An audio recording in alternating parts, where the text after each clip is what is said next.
Oi, oi, pessoas, tudo certinho com vocês? Então, do meu último vídeo que eu falei sobre a fosfetanolamina, eu recebi um comentário, né, de que eu deveria ler mais sobre o assunto porque eu estava falando bobagens. Porque a fosfetanolamina já é vendida desde os anos 50, não, já é vendida há 50 anos na Europa e nos Estados Unidos, sem efeito colateral, e que eu deveria procurar, né, saber mais as coisas, que eu era só mais um vídeo de gente falando besteira na internet sobre o assunto. Bem, com relação a esse assunto, sim, eu li bastante coisa sobre o assunto, inclusive eu já tinha visto a questão dela ser comercializada, só que o seguinte, a fosfetanolamina, ela não é vendida na Europa e nos Estados Unidos há 50 anos. O que é vendido é a etanolamina. Para quem lembra um pouquinho da biologia do ensino médio, ou que no caso eu que já estudei um pouco de bioquímica e de fisiologia humana, a gente sabe que para um composto ser produzido é feito um metabolismo, são várias etapas, às vezes mais de um composto tem que ser metabolizado para que chegue no composto final, que é o que vai ser utilizado. No caso da fosfetanolamina, o nosso corpo utiliza a etanolamina para produzir a fosfetanolamina. Então, o que é vendido é a etanolamina para que o nosso organismo produza a fosfetanolamina, né? E a partir daí ela seja utilizada. Esse medicamento vendido na Europa, ele é, né, a etanolamina, ele é vendido como um suplemento de cálcio, para que a gente, né, utilize como suplementação de cálcio. Não é vendido para tratamento de câncer. Não tem nenhuma informação com relação à utilização disso para o tratamento de câncer. E o que a gente está discutindo aqui é a fosfetanolamina para o tratamento de câncer, certo? Outra coisa que a pessoa disse no comentário é que é um composto que o nosso corpo produz e, portanto, não teria por que ter efeito colateral, fazer mal, etc. Né? Pelo menos foi isso que eu entendi do que ele disse com relação a ser produzido naturalmente pelo nosso organismo. Mas se nós lembrarmos, quando nós respiramos, nós ingerimos, né, inspiramos o oxigênio e expiramos o gás carbônico. Esse gás carbônico é produzido nas nossas células. A respiração celular produz o gás carbônico que nós eliminamos. Ou seja, é um produto produzido naturalmente pelo nosso organismo. Mas o que acontece se a gente tiver um excesso de gás carbônico no nosso organismo? A gente vai produzir ácido carbônico, a gente vai alterar o pH do nosso sangue, das nossas células, e isso vai fazer muito mal. Ou se nós, por exemplo, formos trancados numa sala hermeticamente fechada, apenas com gás carbônico, a gente vai morrer, a gente não vai poder respirar. Ou seja, é um produto natural, mas nem por isso ele vai fazer bem, independente de como seja utilizado e na concentração que seja utilizado.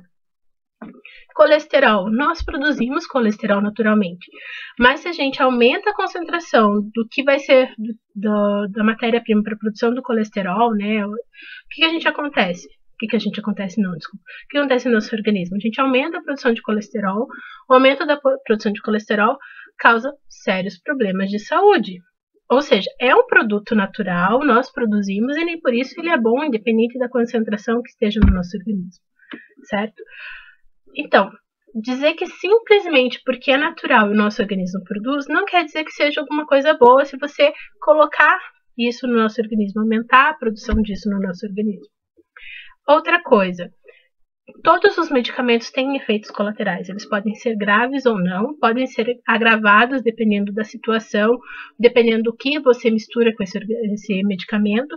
Então, quando ele diz que não tem efeito colateral, ele também está falando uma bobagem. Pode não ser um efeito colateral grave, como a da talidomida, por exemplo, que deixava, né, que em mulheres grávidas causava sérios problemas nos fetos, mas ainda assim ele vai ter algum efeito colateral. E talvez para quem já esteja com um câncer, ou dependendo do estado do câncer, ou dependendo de quais outros medicamentos utiliza para o câncer, esse medicamento, que nem existe ainda, mas que fosse feito a partir da fosfetanolamina, pode ser que não seja possível ser utilizado.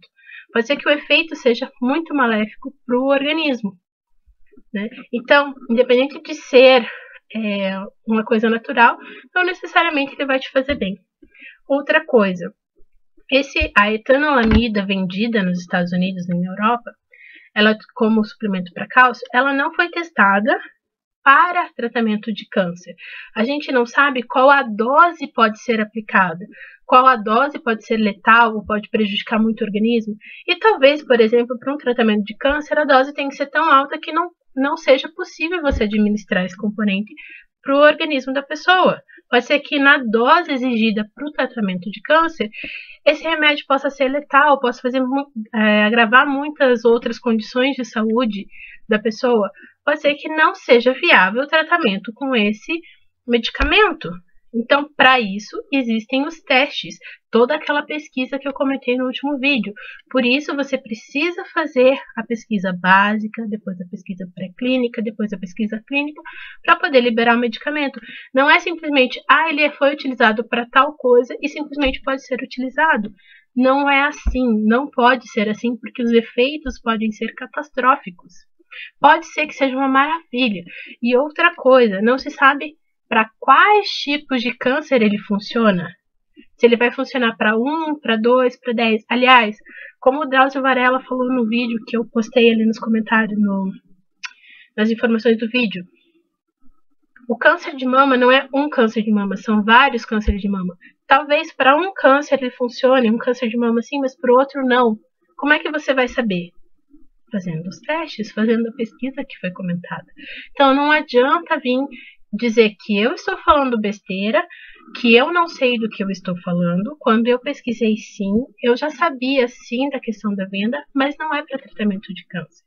Talvez a dose não seja adequada, talvez aquela dose para complementação de cálcio seja boa para o organismo do ser humano e para a cura do câncer não. Nem cura, talvez seja só um tratamento. A gente não sabe se ele vai ser alguma coisa para ajudar no tratamento ou se ele vai ser uma cura especificamente.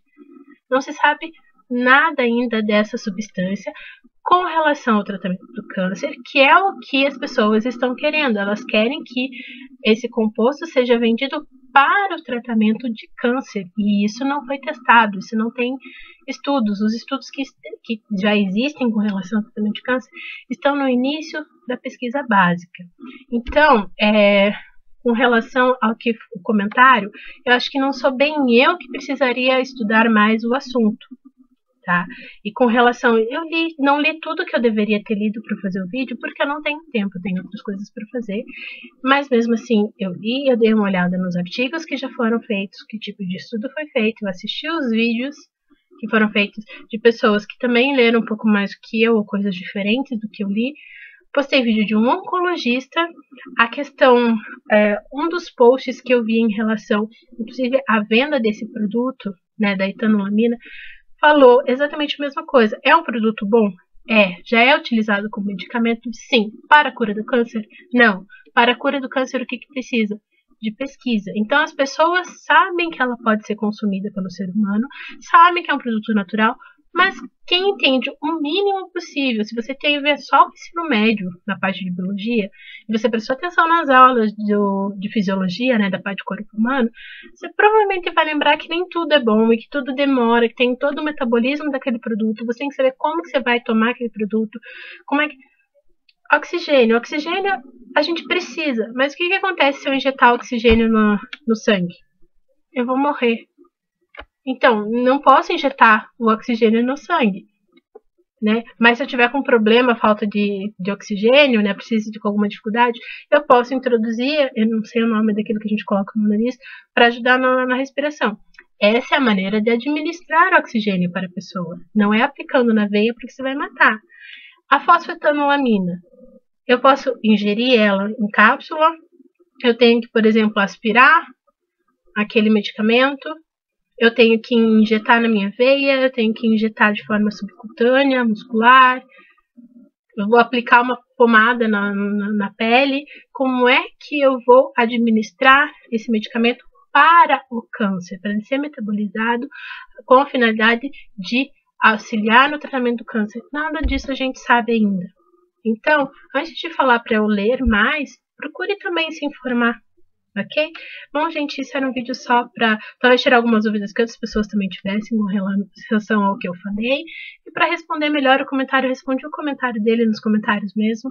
Mas ali o texto ia ficar enorme se eu fizesse, então eu preferi fazer esse vídeo rapidinho. Certo, pessoas?